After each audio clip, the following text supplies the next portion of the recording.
உங்களுக்குள்ளார விழிப்பு உருவாகணும் அப்படின்னு சொல்றது. அதுதான் இப்ப நான் சொல்ல வந்தது. நம்ம முழிச்சிட்டு இருக்கிறோம் அப்படின்னா, இப்ப தூக்கத்திலிருந்து கண் முழிச்சிருக்கிற இந்த நிலை விழிப்பு கிடையவே கிடையாது. இப்போ நம்ம ஒரு செயல் செய்ய போறோம். ஒரு ஒரு பாதையில ஒரு வாகனத்தை இயக்க போறோம்னு வச்சுக்கோமே. நம்ம வீட்டுல இருக்கக்கூடிய பெரியவங்க என்ன சொல்லுவாங்க, நம்ம இப்பதான் புதிதாக ஒரு வாகனம் எடுத்திருக்கிறோம் அல்லது வாகனம் ஓட்டி பழகி இருக்கிறோம் அப்படின்னா என்ன சொல்லுவாங்க, கொஞ்சம் ஜாக்கிரதையா போ அப்படின்னு ஒரு வார்த்தையை பயன்படுத்துவாங்க, அல்லது கொஞ்சம் கவனமா போ அப்படின்னு சொல்லி அந்த வார்த்தையை பயன்படுத்துவாங்க. அதேதான் விழிப்பு நிலை அப்படிங்கிறதுக்கான இன்னொரு வார்த்தை, இன்னொரு தன்மை. சாதாரணமாக ஒன்றை பார்ப்பதற்கும் கவனத்தோடு பார்ப்பதற்கும் உள்ள வித்தியாசம் உங்களுக்கு புரியணும். நல்லா புரிஞ்சுக்கோங்க. சாதாரணமாக ஒரு நிகழ்வை பார்ப்பதும் கவனமாக ஒரு நிகழ்வை பார்ப்பதற்குமான வித்தியாசம். இப்ப நான் சொல்றது கூட அது போலதான். ஏன்னா எல்லாரும் இன்னைக்கு இப்ப இந்த நேரம் ஆரம்பிச்சாச்சு. இறைநிலையை பற்றி, ஒரு யோக நிலையை பற்றி, அல்லது ஏதாவது ஒரு பயிற்சியை கொடுத்து இப்படி உட்காருங்க உங்களுக்கு ஆற்றல் கிடைக்கும் அப்படின்னு சொல்லக்கூடிய நேரத்துல இவர் இதை பேசிட்டு இருக்கிறாரே அப்படின்னு உங்களுக்கு தோணுச்சு அப்படின்னு சொன்னா கொஞ்சம் விழிப்பாதான் இருக்கிறீங்க. ஏன்னா எதற்காக இதை செய்யறோம் அப்படிங்கிற அந்த தன்மையே தெரியாம எதையோ செஞ்சு பலன் இல்லை இல்லையா? அப்போ எதற்காகங்கிறது முதல்ல நமக்கு தெரியும். அந்த நிலை நமக்கு தெரிஞ்ச பிறகுதான் எப்படி அப்படிங்கிறது தெரியும். அப்படி செய்கிற போது அதற்கான அனுபவம் நமக்கு கிடைக்கும். சரி, இப்ப நாம எதை நோக்கி பயணிப்போம் அப்படின்னா, முதல்ல சிவம் அந்த ராத்திரி அப்படிங்கிறதுக்கான விளக்கம் புரிஞ்சுக்கிட்டோம். ஏன் இத ஒரு குறிப்பிட்ட மாதத்துல செய்ய சொல்றாங்க, இந்த மாதிரியான நிலைப்பாடு எதுக்கு வந்துச்சு அப்படிங்கிறது முதல்ல புரியணும். இப்போ உங்களுக்கு புரிதலுக்காக ஒரு தகவல் சொல்றேன். கடந்த மாதம், அதாவது தை மாதம் அப்படின்னு நாம நினைச்சிட்டு இருந்தோம் இல்லையா? அப்படி சொல்ல வேண்டி இருக்குது, அதனால சொல்றேன். கடந்த மாதம் வடலூர் நம்ம கேள்விப்பட்டிருப்போம். கடலூர் மாவட்டத்தினுடைய ஒரு பகுதியில வடலூர் கிராமம். அந்த வடலூர்ல நம்ம ராமலிங்கம் ஐயாவுடைய அந்த ஒரு ஆலயம் கட்டப்பட்டிருக்கு இல்லையா, சத்திய ஞான சபை. அங்க ஜோதி தரிசனம் அப்படிங்கிற ஒரு நிகழ்வு நடந்திருக்கும். தை மாதத்துல பௌர்ணமி தினத்துல அங்க ஜோதி திருவிழா, ஜோதி தரிசனத்துக்கான செயல்பாடு. அது நமக்கு என்ன சொல்ல வருது, அதுல நமக்கு என்ன சொல்றாங்கிறது நமக்கு புரியணும். என்ன சொல்றாங்க, உங்களுக்குள்ளார 7 திரைகள் இருக்கு, அது ஒவ்வொன்றும் ஒவ்வொரு வண்ணத்துல இருக்கும். அதுக்கு நிறைய காரணங்கள் இருக்கு.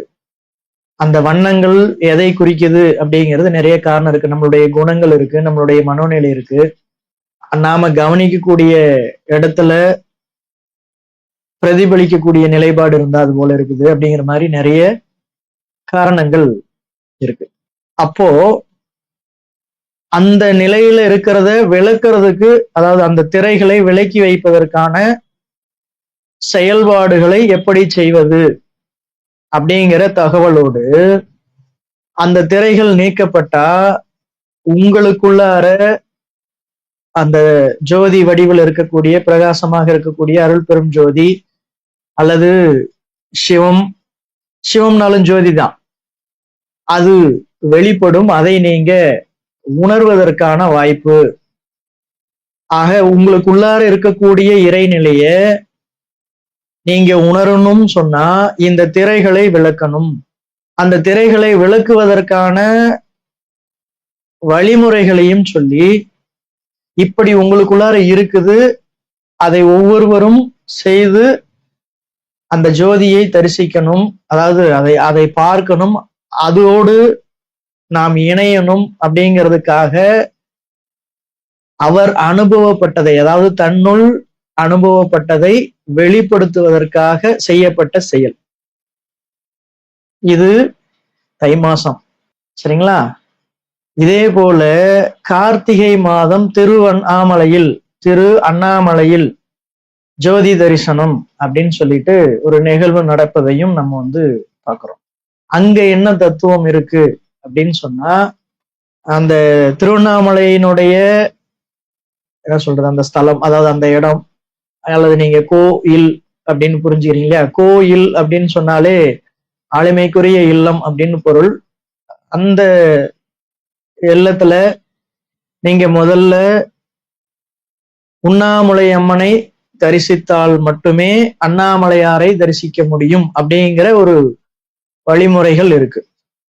உண்ணாமுலை அம்மாளை தரிசித்த பிறகு அண்ணாமலையாரை தரிசித்து, அண்ணாமலை மீது, அல்லது நீங்க அப்படி புரிஞ்சுக்கலாம், அல்லது அருணகிரி மலையா அப்படி புரிஞ்சுக்கலாம், அந்த மலை மீது தீபத்தை ஏற்றுவது, மலையின் உச்சியில் அப்படி தீபத்தை ஏற்றி பிரகாசிக்க செய்வது அப்படிங்கிற ஒரு செயல்பாடு கார்த்திகை மாதம் நடக்குது. அதுவும் கூட உண்ணாமலை வழியாக அண்ணாமலை ஏறி அங்க ஜோதிய ஏற்றி பிரகாசிக்க வைப்பது அப்படிங்கிற ஒரு செயல்பாடு இருக்கு. அது உங்களுக்குள்ளார என்னவா இருக்குது அப்படிங்கிறது தெரியாததுனால அதை வெளிப்படுத்துவதற்கான முயற்சியாக கார்த்திகை மாதத்தில் அதை செயல்படுத்து.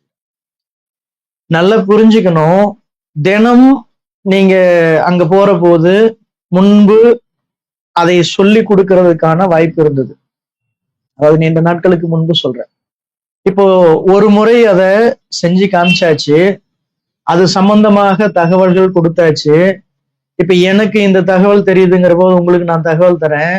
இந்த தகவல் உங்களுக்கு தெரிஞ்சிருச்சுன்னா நீங்க என்ன பண்ணுவீங்க? ஓ, இதெல்லாம் செஞ்சா இந்த மாதிரியான நிலைப்பாடுகள் நமக்கு கிடைக்கும், அப்ப நாம அதை செய்வதற்கான முயற்சியில ஈடுபடணும் அப்படின்னு ஒவ்வொருத்தரும் அந்த செயல்பாடை செஞ்சு அந்த ஜோதி தரிசனத்தை திரைகள் நீக்கியோ அல்லது மலை மீது ஏறி தீபத்தை ஏற்றியோ அந்த நிலையை நீங்க அனுபவிக்க வேண்டும் என்பதற்காக கொடுக்கப்பட்டதுங்கிற போது, இப்ப அடுத்தடுத்து ஒவ்வொரு நபர் மூலியமாக வேற வேற சூழல்ல இந்த தகவல் போய் ஒவ்வொருவரும் அதை செய்து ஜோதி தரிசனத்தை பெறுவது அப்படிங்கிறது தான் அனுபவப்பட வேண்டிய நிலைப்பாடு. ஆனா என்ன நடக்குது அப்படின்னு சொன்னா, ஜோதி தரிசனத்தை நமக்குள்ளார காணுவதற்கு பதிலாக அந்த குறிப்பிட்ட நாட்கள்ல நாம என்ன பண்ணிடுறோம் அப்படின்னு சொன்னா, இப்ப தை மாசம் அப்படின்னு நம்ம நினைக்கிற அந்த மாசம் வடலூருக்கு கிளம்பி போயிடுறோம். கார்த்திகை மாசம்னு நினைக்கிற அந்த மாசம் திருவண்ணாமலை கிளம்பி போயிடுறோம். இப்போ இந்த மாதிரி மாசி மாசம் அப்படின்னு சொல்லக்கூடிய இந்த நாட்கள்ல இது சம்பந்தமாக யாராவது ஒருத்தர் ஏதாவது இது போல வகுப்பு நடத்தினாலோ அல்லது ஆன்மீக பயிற்சி கொடுத்தாலோ, யோகம் தியானம் அந்த மாதிரியான செயல்பாடுகள் செஞ்சாலோ நம்ம அங்க போய் அதுல கலந்துக்கிறோம் அப்படிங்கிற பேர்ல அங்க போய் உட்கார்ந்துட்டு அவங்க ஏதோ ஒண்ணு செய்ய சொல்றாங்க, அதை செய்யறது, அல்லது கோவில்கள்ல பூஜை பண்றது, அங்க உட்கார்ந்து ஏதோ சிவநாமங்கள் பாட்டு பாடுறது, அல்லது அதை பாடுறத கேட்டுட்டு அல்லது அங்க இருந்துட்டு வர்றது அப்படிங்கிற மாதிரியான பழக்கத்துக்கு ஆளாயிட்டு. நல்லா புரிஞ்சுக்கோங்க, நமக்குள்ளார ஒவ்வொருத்தருக்குள்ளாரையும் அந்த ஜோதி நிலை இருக்கு, சிவநிலை இருக்கு. அதை பிரகாசிக்கம் வழிய நமக்கு அனுபவப்பட்டவங்க சொல்லியிருக்கிறாங்க. அதை பிரகாசிக்க வைக்கிறதுக்கான வழிமுறையை அனுபவப்பட்டவங்க சொல்லியிருக்கிறாங்க. நாமளும் அதைத்தான் நேரடி வகுப்புகள்ல கொடுத்துக்கிட்டு இருக்கிறோம். அந்த செயல்பாடுகளின் மூலியமாக நமக்குள்ள இருக்கிற அந்த சிவநிலையை பிரகாசிக்க செய்வது. ஏன் பிரகாசிக்க வைக்கணும் அப்படின்னு சொன்னா, இப்போ அதனுடைய அந்த தன்மை குறைஞ்சிட்டு வந்துகிட்டே இருக்கு. சிவம் நமக்குள்ளார பிரகாசிக்க ஆரம்பிச்சிருச்சு அப்படின்னு சொன்னா நம்மளுடைய அறிவு நிலை தெளிவு நிலையாக இருக்கும். அதுதான விழிப்பு நிலை. இங்க யாரு எதை சொல்றதும் நமக்கு தேவைப்படாது, யாருக்கிட்டையும் ஆலோசனை கேட்கணுங்கிற அவசியம் இருக்காது. நமக்கே தெளிவாக தெரியும் என்ன செய்யணும் அப்படின்னு சொல்லி. அப்ப அந்த நிலையில நாம இருக்கிறதுக்கான வழிகாட்டுதல் தான் இப்ப நமக்கு தேவை. அந்த வழிகாட்டுதலை கடைபிடிக்காம இந்த ஒரு நாள் நமக்கு வானத்துல இருந்து ஏதோ கிடைச்சிரும் அல்லது பூமியில இருந்து ஏதோ மேல் நோக்கி வரும், அது நமக்கு கிடைச்சிரும் அப்படிங்கிற மாதிரியான ஒரு புரிதல்ல நம்ம இருந்தோம் அப்படின்னு சொன்னா மிக மிக அறியாமை. அதனால நாம என்ன பண்ண வேண்டி இருக்குது அப்படின்னு சொன்னா, நமக்குள்ள இருக்கிற பிரகாசத்தை நமக்குள்ள இருக்கிற சிவத்தை பிரகாசிக்க வைக்கிறது, நமக்குள்ள இருக்கிற பிரகாசத்தை முதல்ல உணர ஆரம்பிக்கிறது, அதை பார்க்கிறது. ஏன்னா அது எங்க இருக்குது அப்படின்னு தெரியணும். அப்பதான் அங்க நம்ம பார்க்க முடியும். அதை இன்னும் அதிகப்படுத்துவதற்கு நம்ம என்ன செய்யணும் அப்படின்னு இருக்குது. அப்பதான் நம்ம அதை அதிகப்படுத்த முடியும். அது அதிகப்படதான் ஒளி தேகம், பிரணவ தேகம், சுத்த தேகம் அப்படிங்கிறதோ பிறப்பு இறப்பு இல்லாத நிலை, அதாவது இந்த உருவத்துக்கு வந்து வந்து போகக்கூடிய அந்த நிலை இல்லாம செய்யறதோ சாத்தியம். நல்லா புரிஞ்சுக்கோங்க. பிறப்பு இறப்ப இருக்கிறவன் சிவன், இந்த மாதிரியான தகவல்கள்லாம் நிறைய சொல்லி கேள்விப்பட்டிருப்போம். அவனுக்கு இணையான இறைவன் யாரையும் இல்லை அப்படிங்கிற மாதிரி. பிறப்பு இறப்பு அறுக்கப்படணும் அப்படின்னு சொன்னா நாம இந்த பிறப்புக்கு எதுக்காக வந்தோம், அதாவது இந்த உருவத்துக்குள்ளார ஏன் வர்றோம் அப்படின்னு தெரியணும். இந்த உருவத்தை விட்டு ஏன் நீங்கிறோம்னு தெரியணும். எங்கிருந்து நாம வந்தோம்னு தெரியணும். திரும்ப அங்க போறதுக்கு வழி தெரியணும். இப்படி நிறைய இருக்கு. அதனால நல்லா புரிஞ்சுக்கோங்க, நாம செல்ல வேண்டிய இலக்கு அப்படிங்கிறது இந்த உடலுக்குள்ளார சிவமாக இருக்கக்கூடிய ஒளி நிலை, பிரகாச நிலை இருக்கு. அதை நோக்கிதான் நம்ம பயணம் பண்ண வேண்டியிருக்கு. இது இன்னும் உங்களுக்கு ஆழமாக ஆமாம் அங்கதான் போகணும் அப்படிங்கிறது புரியணுங்கிறதுக்காக ஒரு சில தகவல் சொல்றேன். உலகம் முழுக்க அது யார் வேண்டுமானாலும் இந்த யோக பயிற்சிகள், தியான பயிற்சிகள், ஆன்மீக பயிற்சிகள் அப்படிங்கிற மாதிரியான நிலையில இன்று நடக்கக்கூடிய கூட்டங்கள் இருக்கு இல்லையா, அதை ஏற்பாடு செய்யக்கூடிய நபர்கள் சொல்லுகிற தகவல், இறைவன் அப்படிப்பட்டவன் இப்படிப்பட்டவன் அப்படி நிறைய தகவல்கள் சொன்னாலும், அதாவது என்ன சொல்றது, ஈத்தர் வருது, இன்னும் வேற என்னென்ன வேணா வரட்டுங்க, என்னென்ன வேணா தகவல் சொன்னாலும் அதெல்லாம் எங்கிருந்து வருது அப்படிங்கிறது எல்லாம் சொல்லியாச்சு. வானத்துல இருந்து வருது, பூமியில இருந்து வருது, எல்லாம் சொல்லியாச்சு.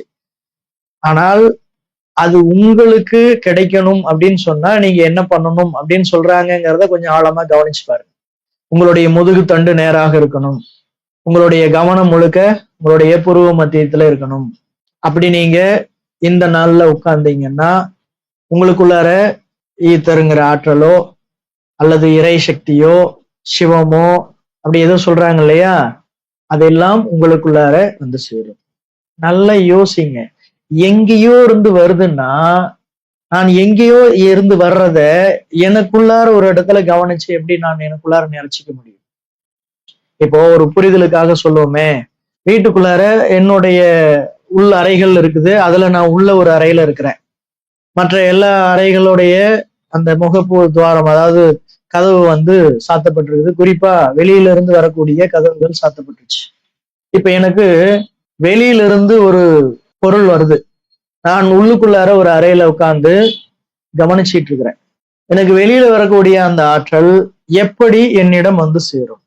இது அடிப்படையில நம்ம புரிஞ்சிக்க வேண்டிய மிகப்பெரிய ஒரு தெளிவு நிலைக்கான கேள்வி. நல்லா புரிஞ்சுக்கோங்க. வெளியிலிருந்து எதுவும் நமக்கு இந்த ஒரு நாள்ல திடீர்னு எல்லாம் வந்து கிடைக்க போறது இல்லை. அப்படி கிடைக்கிறதா இருந்தா தினசரி கிடைச்சிக்கிட்டே இருக்கும். அப்ப நமக்கு எடுக்க தெரியல. ஏன் எடுக்க தெரியல அப்படின்னா, எப்படி எடுக்கிறதுங்கிறத நமக்கு சொல்லி கொடுக்கல. தெரிஞ்சவங்க சொல்லி கொடுத்தாங்க. இப்ப நமக்கு சொல்லி கொடுக்கறவங்க எல்லாம் அவங்களுக்கு தெரிஞ்சதை சொல்லி கொடுத்துட்டு இருக்கிறாங்க. ஏன்னா இந்த உலகுல எப்பவுமே சொன்னவர் சொன்னதை போல கேட்டவர் புரிஞ்சுக்கிட்டதே கிடையாது. கேட்டவர் என்ன புரிஞ்சுக்கிறாரோ அதைத்தான் சொன்னவர் சொன்னார்னு நினைச்சிட்டு இருப்பாங்க. அது போலதான் இன்னைக்கு நிறைய செயல்பாடுகள்ல மாற்றம் உருவாயிடுச்சு. நல்லா புரிஞ்சுக்கணும். இது ஏன் இவ்வளவு தூரம் சொல்றோம் அப்படின்னு சொன்னா, நீங்க இன்னைக்கு மட்டும் இல்ல, என்னைக்கு வேணாலும் உட்கார்ந்து உங்களுக்குள்ளார கவனிச்சீங்கன்னா உங்களுக்குள்ளார இருக்கிற பிரகாசம் அதிகரிக்கிறதுக்கான வாய்ப்பு இருக்கு. உங்களுக்குள்ளார இருக்கிற அந்த சிவநிலை அதிகரிச்சு உங்களை தன்னிடத்துக்கு கொண்டு போய் சேர்த்துக்கிறதுக்கான அத்தனை வழிகாட்டுதலையும் கொடுக்கும். இதுல இன்னும் கூட உங்களுக்கு புரிதலுக்காக சொல்றேனே, ஏன்னா இதெல்லாம் உங்களுக்கு புரியலன்னா, இப்ப நான் ஏதோ வந்து இங்க வழக்கமா எல்லாரும் செஞ்சிட்டு இருக்கிற அந்த செயலுக்கு எதிராக, இறை மீது நம்பிக்கை இல்லாத, அதை பற்றிய தெளிவு இல்லாத பேசுகிற நபராக உங்களுக்கு தோண ஆரம்பிச்சிடும்.